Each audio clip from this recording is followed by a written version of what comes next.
Good afternoon, everyone, and good morning to our West Coast colleagues. I'm Rick Rinehart, the Deputy Director of Cpwr, the Center for Construction Research and Training. Welcome to our webinar today on heat-related illness and death in construction, which is a very timely topic, particularly this week, as we're seeing such extreme temperatures throughout the country. Construction workers are at high risk for heat-related illness and, in severe cases, death, because they often work outside in direct sunlight or in hot enclosed spaces without ventilation. In fact, while they represent about 6% of the workforce in the US, from 1992 to 2016, they accounted for 36% of all occupational heat-related deaths. Today, you'll hear about research and resources on this topic from members of the Cpwr team. We have three terrific speakers today. And the first is Gavin West. He is the Director of Nanomaterials Research for Cpwr. And in addition to his cutting-edge work on nano, he has also studied, spoken about, and worked on the topic of heat stress for the past 7 years. Today, he will put the problem into context for construction and highlight recent research on the topic. Second, we have Chris Lee. He is the program manager of construction solutions of the construction solutions database for Cpwr. In addition to this work, he is currently helping develop a safety management information system for small and medium-sized contractors, and is studying the effects of task demands on workers and the impact on safety and health. Chris will show examples from Cpwr's solutions database on tools and products in the marketplace designed to reduce risk and protect workers from heat. And finally, we have Rosa Greenberg, who is a research assistant in Cpwr's Research to Practice program, and she will give an overview of our resources on heat-related hazards. So with that, Gavin, please take it away. Thank you so much, Rick, and thank you everyone for being here today. It's a hot day here in the DC area, and an appropriate one, as Rick mentioned, for our topic of heat-related illness and death in construction. And as Rick mentioned, I'll be giving a bit of an overview and context and highlighting some of the research on this topic, in particular Cpwr Study. Now, heat stress is a surprisingly complicated and broad topic, and there will be only so much that we'll be able to cover today, but we hope you will find this presentation useful. According to the National Weather Service, what is the leading cause of weather-related deaths?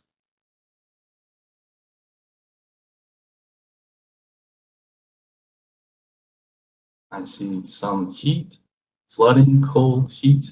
But the answer is heat. So I know we have many knowledgeable people in the audience today, and maybe it could have been a little bit of a tip-off that that's the subject of today might have influenced some people's answers. And my suspicion is that if we ask this in a different context, that a lot of people might think of these more catastrophic events like floods and hurricanes, as well as tornadoes and lightning strikes. But heat is really a deadly killer. Heat has always been an occupational hazard, but data show that global temperatures are rising. So 19 of the warmest years on record have occurred since 2000. The exception to that was 1998. And just this year in January, NASA announced that 2020 was tied with 2016 for the warmest year on records, as I said, since record keeping began in 1880. Now, rising temperatures are a threat to both worker health as well as productivity. The most recent National Climate Assessment predicts $160 billion in lost wages annually in the USA in this century. Construction can involve serious hazards, and heat exposure is one of them. So I've cherry-picked a list here. And these are just some of the symptoms of heat-related illnesses that include dizziness, lightheadedness, fainting, altered mental state, confusion, muscle cramps, and seizures. So why did I pick these?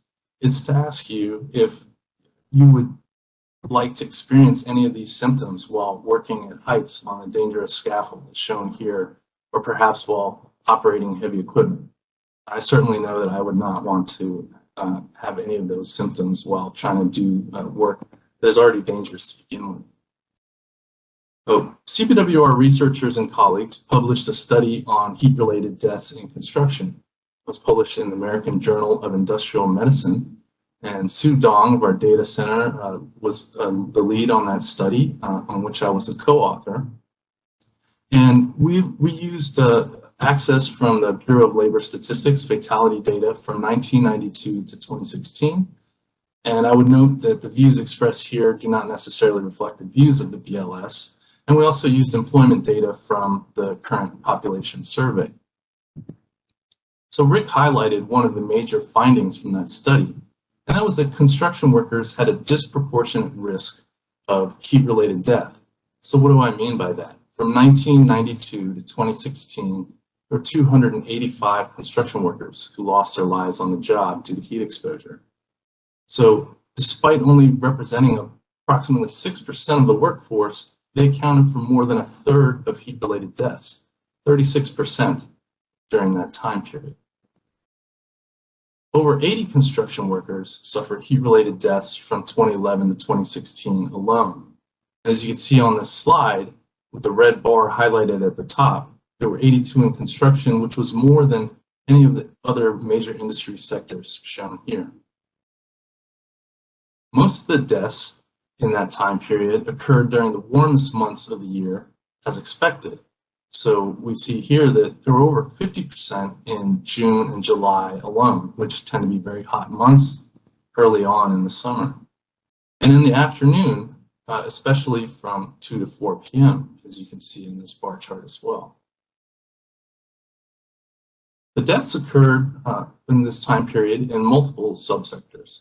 We see roofing contractors atop the list, along with residential building construction, but also a wide array of subsectors listed below. So far, we've just looked at frequencies, but rates tell us more about risk. I'm going to show you 3 tables on the next few slides that are going to show rates per 100,000 full-time construction workers, a risk index using the average risk of heat-related deaths from 2011 to 2016 as a reference category, and significantly elevated risk with a p-value of less than 0.05 will be denoted with an asterisk. So foreign-born workers and races or ethnicities other than white non-Hispanic were higher risk groups for heat-related death. So we see here some of the risk indexes that are highlighted. Hispanic workers, black non-Hispanic workers, and other races and ethnicities, as well as non-US born, had elevated risks. Construction workers in the South also had a higher risk, which makes sense given the hotter climates in the South. So we see that from 2011 to 2016, that region of the country accounted for over 60% of the heat-related deaths in construction, and you see on the far right-hand column the risk index. Now, the biggest differences in risk were related to occupation. So I've highlighted some of the higher ones here: cement masons at over 10, roofers and helpers near 7, as well as brick masons at 3.33. Other ones that were elevated were laborers and also heating and air conditioning mechanics. So does anybody have any guesses why that would be? The answer is that we really don't know, but we can make some educated guesses. Our study wasn't designed to tell us why these risks exist, and it's worth asking, could these risks be interrelated? For example, are foreign-born workers more likely to work in hotter southern states? Are they more likely to perform more physically demanding jobs? Could they be more likely to work for smaller firms that may have fewer health and safety resources? Are these workers more likely to be unaware of basic rights, such as the right to a workplace free of recognized hazards? The largest differences by occupation do suggest something about the work itself being related to the risk of heat-related death. So let's consider some of those. In construction, heavy workloads can increase core temperatures and cause electrolyte imbalance and dehydration through sweat loss. So here we see workers hand screening cement with a 2x4. This is an arduous task that really demands a lot of energy and causes the body to generate metabolic heat. Machinery and power tools can generate radiant heat, which adds to the net heat load experienced by workers. So this one's a bit obvious, but many jobs in construction involve exposure to direct sunlight. And this is a risk factor for heat illness and also sunburn, which can increase the risk of heat illness by decreasing the body's ability to cool itself. Heavy PPE can interfere with the body's ability to cool itself as well. So here we see workers with half-face APRs and sea-level protective clothing. So anytime that you have clothing that prevents air from moving freely over the skin, that is going to interfere with the body's ability to cool itself in one of its primary ways of having sweat evaporate from the skin and dissipate heat from the body. So clothing ensembles, especially heavy PPE, are very important to consider and very relevant to construction work. Access to water, shade, and cooled spaces vary by job site. Often accommodations can be less than you would find on other work sites, and it's important to keep in mind the temporary and dynamic nature of construction sites. Similarly, temporary employment in construction can complicate training and prevention efforts. So for example, keeping track of employees' acclimatization status when you might have new workers coming in quite frequently. So let's return to the Cpwr study. We found that relationships between increasing temperatures and heat-related deaths were statistically significant. I'd like to read you a quote from the study, which said that over the entire duration of the study period, increasing summer temperatures in the contiguous United States correlated positively with the annual number of heat-related deaths in construction and with the rate of heat-related death. And there are some numbers showing the strength of the associations and confidence limits there. Now this chart shows rising temperatures and heat-related construction deaths over time. In red, we see the average temperatures from June to August. We have the time scale on the x-axis, and we have the number of deaths shown in black. And we see this linear trend of a gradual increase over time. So this is in terms of numbers. As I mentioned, increases in average summer temperatures within a fairly narrow range, I would mention, were associated with higher rates of heat-related deaths as well, as shown in the scatter plot. So what were some takeaways from the Cpwr study? One is that heat is a serious hazard for construction workers, and unfortunately the threat it poses appears to be getting worse with time. Cement masons were 10 times more likely to die from heat than the average construction worker. Similarly, roofers and helpers were 7 times more likely.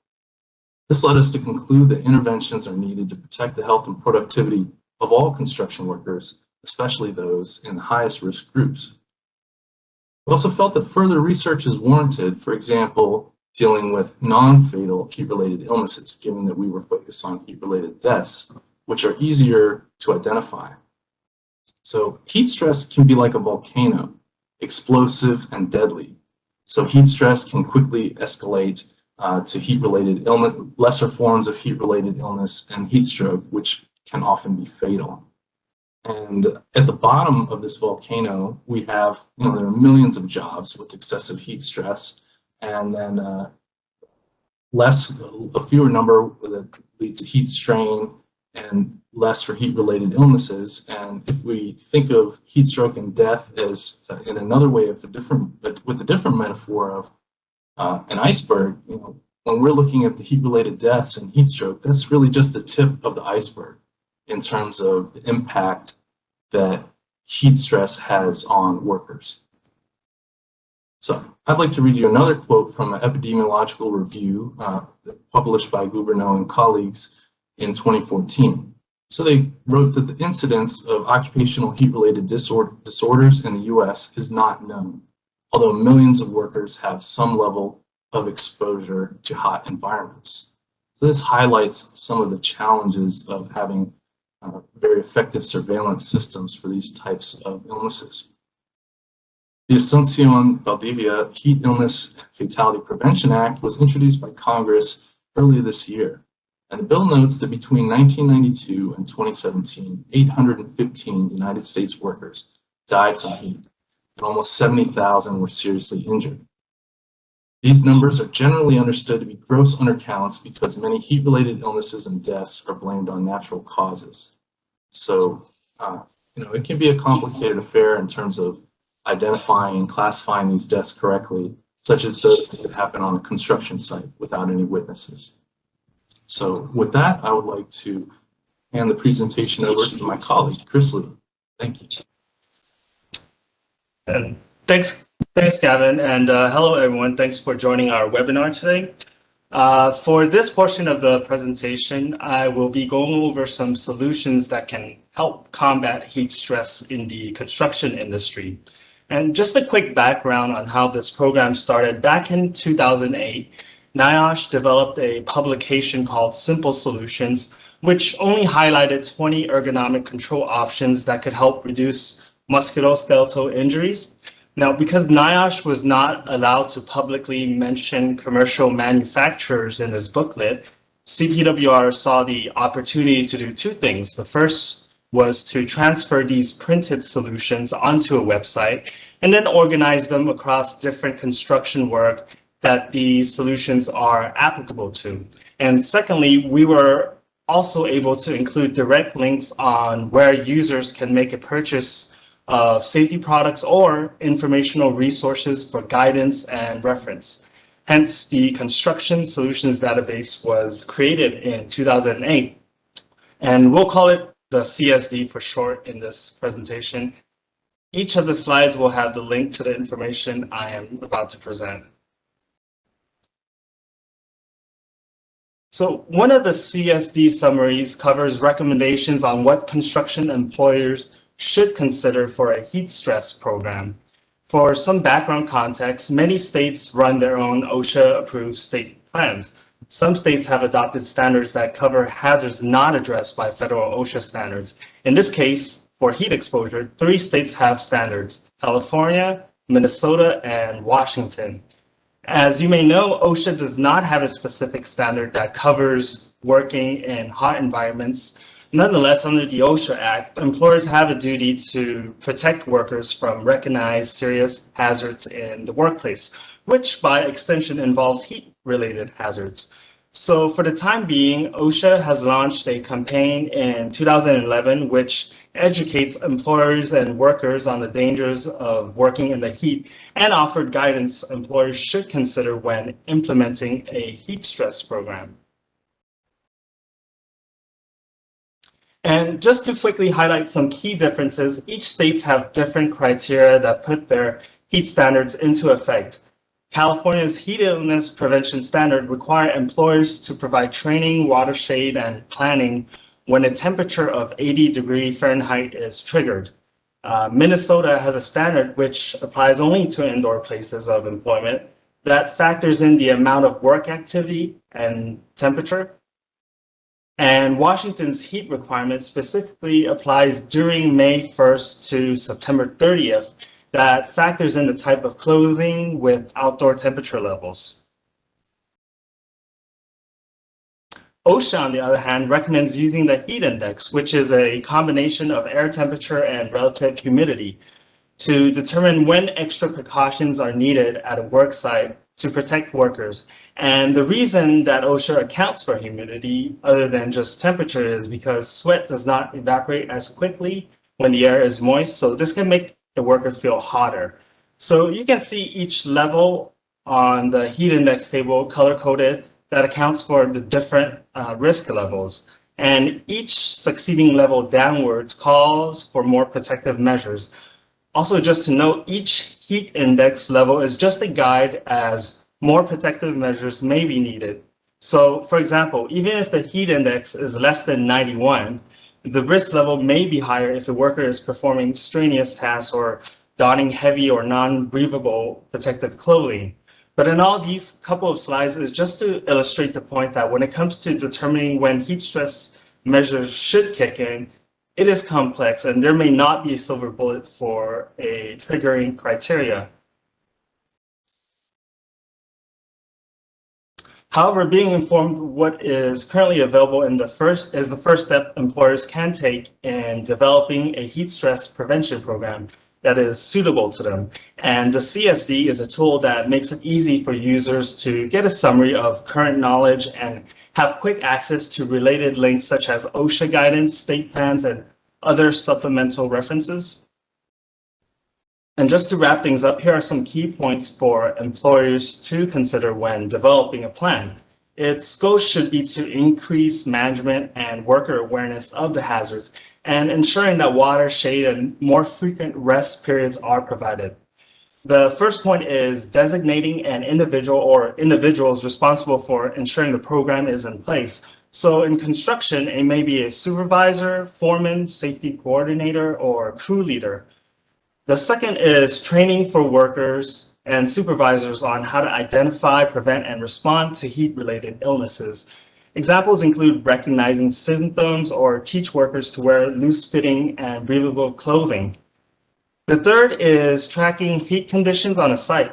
This can be done by checking extended weather forecasts or the National Weather Service site. Another method is placing thermometers or area heat stress monitors in work areas such as the one shown here. The fourth is evaluating work activities and having a plan in motion when the conditions trigger. This includes listing out detailed steps for a task by a crew, while also determining the number and size of water containers and shade structures required, distance to their placement, such the frequency of water replenishment and water breaks, as well as acclimatization plans that gradually increases the workload or allow more frequent breaks to help new workers build up a tolerance for hot conditions. And finally, having an emergency response plan is in place, and such as who will respond, steps for handling a worker with heat-related illness, like who will stay with the person, a map of the site and directions for emergency medical services, and even a plan on how to address potential language barriers. Last but not least, in light of our current situation, a heat stress plan should also take into account for face coverings and how uncomfortable they may be when working in hot conditions. Apart from that, I've also heard the challenges of workers having their goggles fog up from the condensation. So OSHA has provided some recommendations that include acclimatizing workers to the environmental and work conditions while wearing them, allowing for workers to remove them when they can maintain at least 6 feet of distance from others, evaluating the feasibility of wearing face cloth for each worker, and consider alternatives such as face shields, which could maybe produce less condensation, increasing water and rest breaks. And just like clothing, the same applies to face coverings by picking light-colored and breathable materials. Moving on, as mentioned, a heat stress prevention program should include resources for aiding workers suffering from heat-related illness and dealing with medical emergencies. An arm immersion cooling system may be used for that in helping others lower their core temperature, heart rate, and blood pressure. As the name implies, users would just submerge their forearms and hands in the ice water basin where the heat is transferred from the body to the ice water. And depending on the temperature of the ice water, the manufacturer has a guide on the immersion time, which you can see on the table below and inside the product. The unit in this picture on the right can accommodate up to 6 users, but in emergency situations where full immersion is needed, it can also hold the weight of 1 adult with a weight capacity of 600 pounds. In terms of its efficacy, depending on the size and surface area of the extremity immersed, a 2013 study has shown extremity cooling can lower body core temperature from 0.2 to 1 degree Celsius, in 10 minutes versus control conditions. And it also showed that arm immersion up to elbows resulted in reduced cardiovascular strain by lowering the heart rate 10 to 25 beats per minute. And I've provided a couple of the reference in case you are interested in that research. Now, while it looks like it has only been evaluated in military settings and among first responders, I haven't come across any research in the application of a construction setting, but as a few have suggested, I do agree a good place for future research would be in paving and roofing jobs, as hot asphalts can be 40 to 60 degrees hotter than the surrounding air temperature. Moving on to the realm of technology, we have a CSD summary on a mesh network that provides real-time monitoring of workers and equipment. Here, the Spot-R by Trix Technologies is a cloud-based platform that uses data collected from devices worn by workers or tagged onto equipment to help manage safety incidents on a site. It uses a proprietary radio frequency-based technology that enables it to be used indoors and outdoors within the network. So it does not rely on traditional telematics like GPS, which always requires a clear line of sight to the sky that only provides horizontal location information. And that's what makes this product unique, is that it provides vertical location information. So it can accurately pinpoint a location like a specific floor of a multi-level construction project, for example.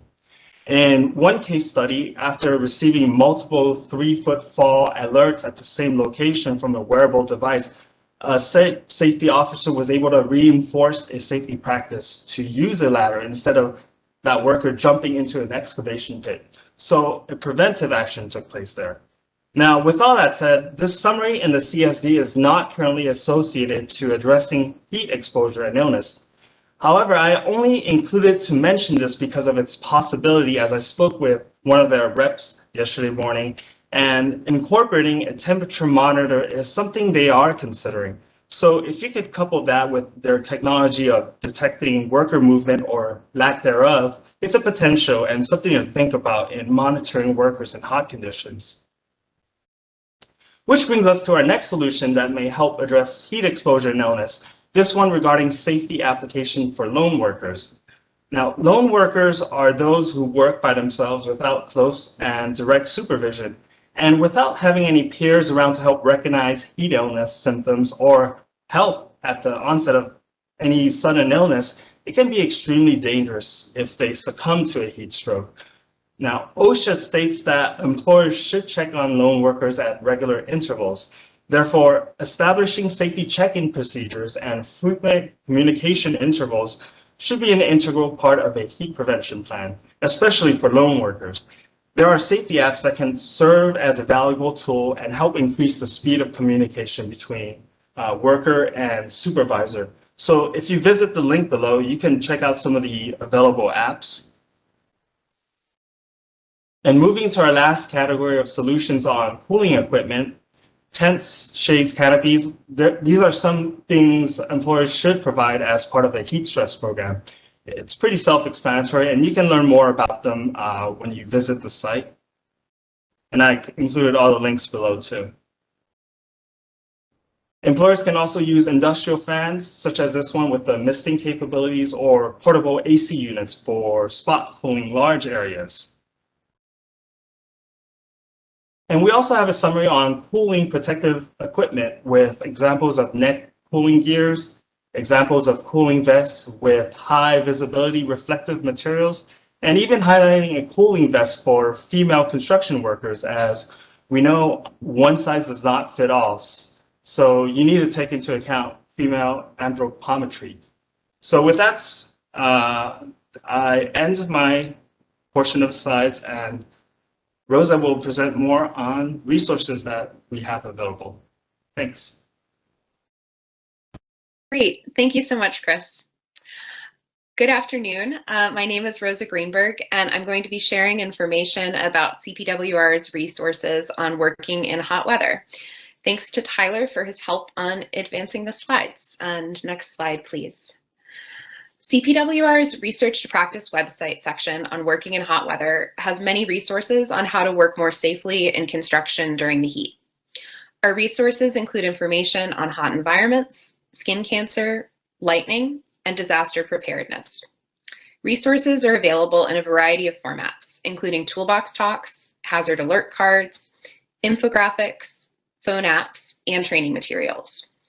All of our written materials are available in both English and Spanish. Next slide. CPWR has created Toolbox Talks on hot environments, skin cancer, and lightning. You can use them to discuss how to address these hazards with your crew or with your coworkers. Every Toolbox Talk includes key information, a scenario, and a discussion question. Next slide. CPWR has also created hazard alert cards on working in hot weather, skin cancer, and lightning. These cards can be downloaded online, or you can order durable and pocket-sized versions on CPWR's website. As with the Toolbox Talks, these cards are available in both English and Spanish. Next slide. You can also use CPWR's infographics as another way to share information about heat hazards. These infographics about lightning, for example, can be shared digitally via email, social media, or other online channels. You can also print out infographics as posters to use at your worksite as a visual reminder for key safety issues. Next slide. CPWR has also created additional heat-related resources in collaboration with agencies and with other organizations. CPWR, NIOSH, and NORA produced infographic resources on extreme heat and construction falls as part of the campaign to prevent falls in construction. Extreme heat can affect balance and it can slow reaction time, and that can exacerbate other pre-existing workplace hazards. Heat exposure increases the risk of traumatic injuries like falls. Next slide. NIEHS and CPWR worked together to create the Disaster Preparedness App. This is a phone-based app, and it's available for download from both iOS and for Android. It provides tailored awareness-level resources on a range of disaster types and related topics, and it includes resources on heat and other extreme weather events. Users can search based on topics of interest, and you can collect and save information that then you can download and is available offline. Next slide. In 2011, Osha launched its heat illness prevention campaign. In this campaign to educate employers and workers on the dangers of working in the heat, Osha emphasizes the importance of water, rest, and shade. Osha has produced trainings, social media campaigns, and other resources that are currently available on Osha's Heat campaign website. Next slide.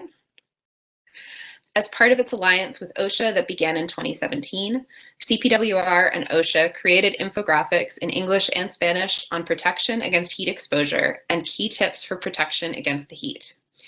As with other infographics, the infographics pictured here and the additional CPWR OSHA Alliance heat infographics that are on CPWR's website can be shared on social media, distributed via email, or printed out and posted on work sites. Next slide. Thank you so much for attending today's webinar on heat-related illness and death in construction. Rick will now moderate our Q&A.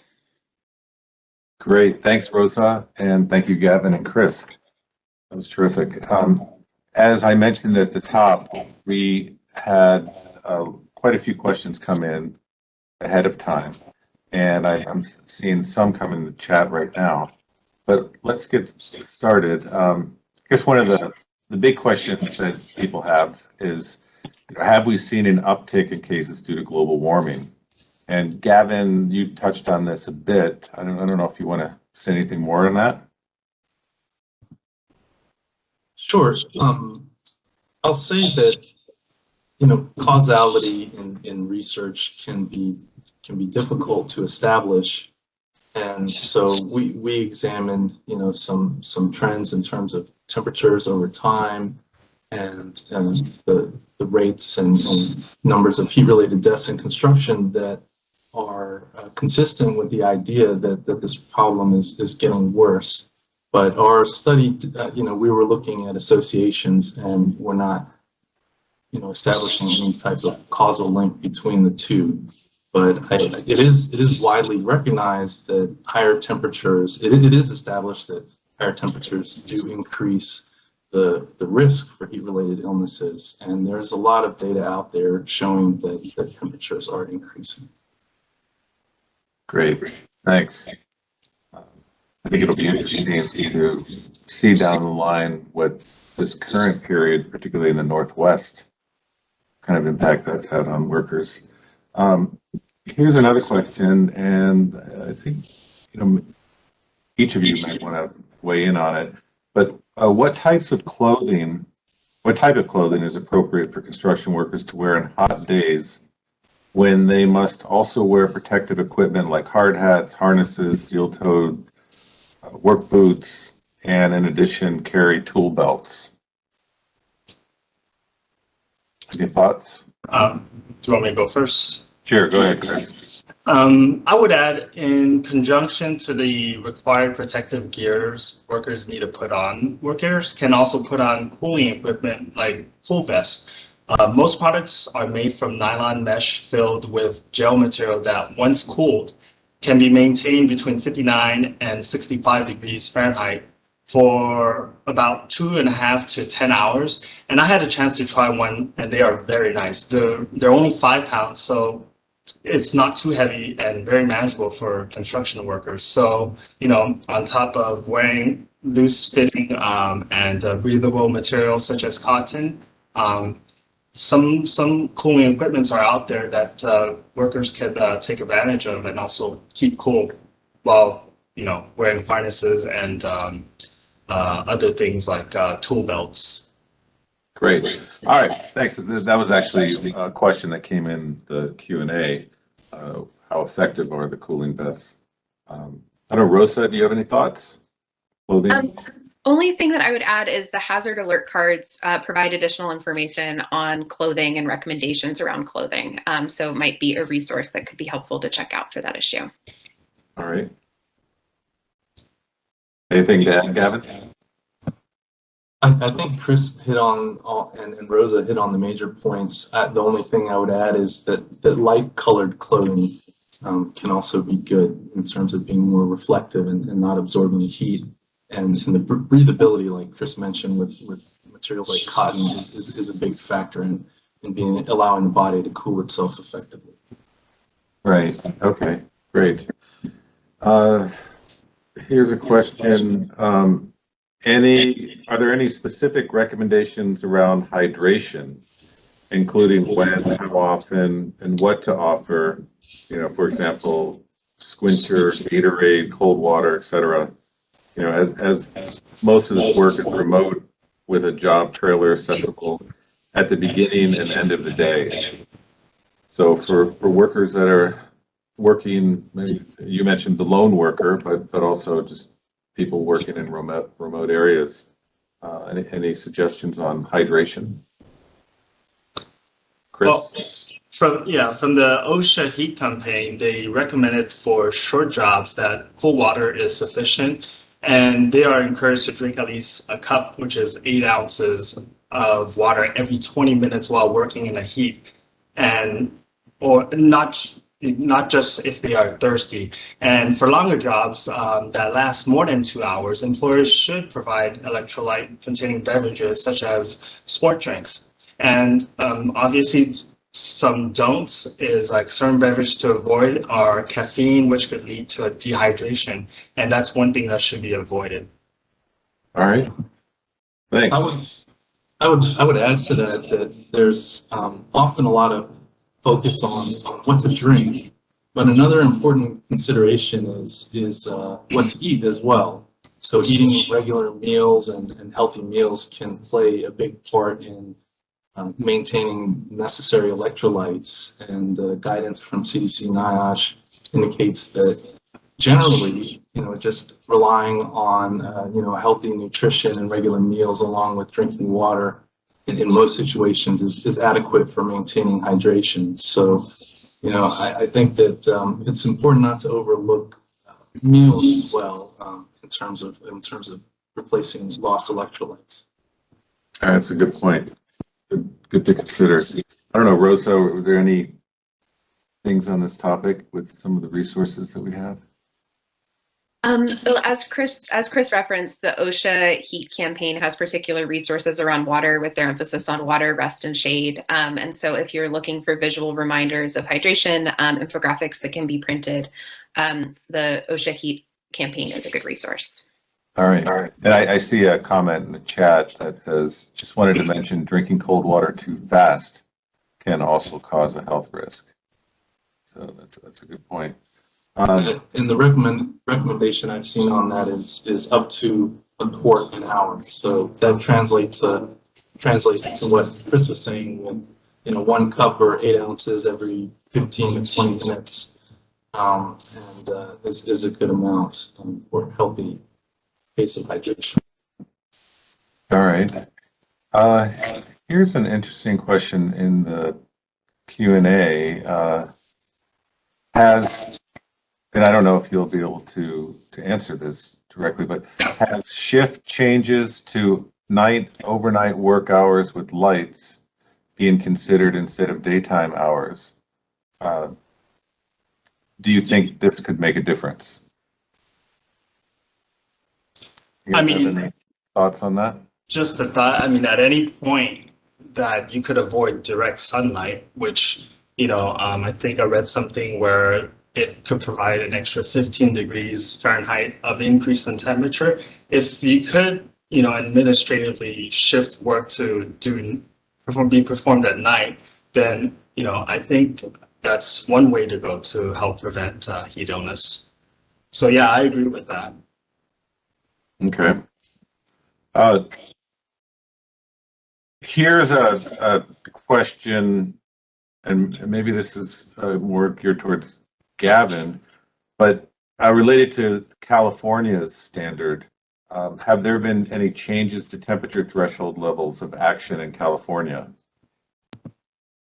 I'm not aware of any changes to the Cal OSHA standard, and there are 2 trigger points in that standard.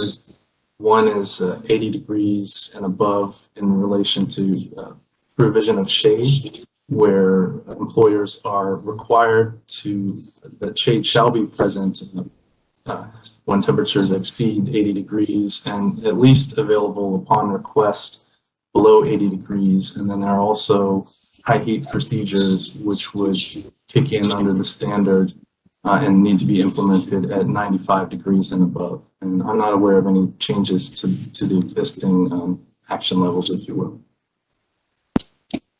Great. I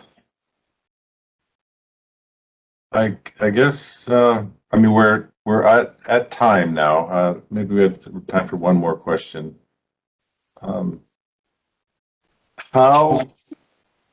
Let's try this one. How to help people who have suffered heat illness in the past? For example, an employee suffered severe heat exhaustion and now feels foggy at high temperatures. Are there any recommendations on that topic? I don't know, Gavin? Rosa? I think an important point to note there is that prior heat illness is actually a risk factor for subsequent heat illness. So I think it is important to convey that to the employee as well as their supervisors and to make accommodations in recognition of that, and to use all the elements of an effective heat stress mitigation program, and having that make sure that employee is aware of the signs and symptoms of heat illness in themselves and others, and having them work in a buddy system or other ways that their coworkers can be looking out for them, and encouraging proper hydration and climatization, and perhaps allowing more time for that employee to acclimatize given their increased susceptibility.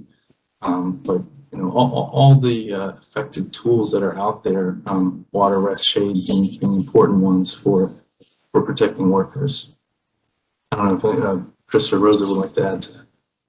No, you pretty much answered that. Like acclimatization is not just for new workers, but also returning workers. So that's one major emphasis that I've come across when I read some heat stress programs, state plans, and as well as like some of the guidance that OSHA put out. And it's pretty much very on top of their list. And, you know, as I mentioned earlier with the face coverings, that was the #1 thing too. It's acclimatizing workers while wearing the face mask. Great. All right, great answers. I think we're going to wrap up there. We're a couple minutes over, and I want to thank you guys and thank you, Jessica. And again, everybody who's participated or signed up will receive an email with the link and to watch, you know, on demand the presentation if you're interested. But with that, thank you. I don't know, Jessica, you want to say anything? You covered it. Yeah, thank you all for presenting. Great job, and thank you for attending. Those on the line. Thank you, everyone. Thank you. Thank you, everybody. Bye-bye. Bye.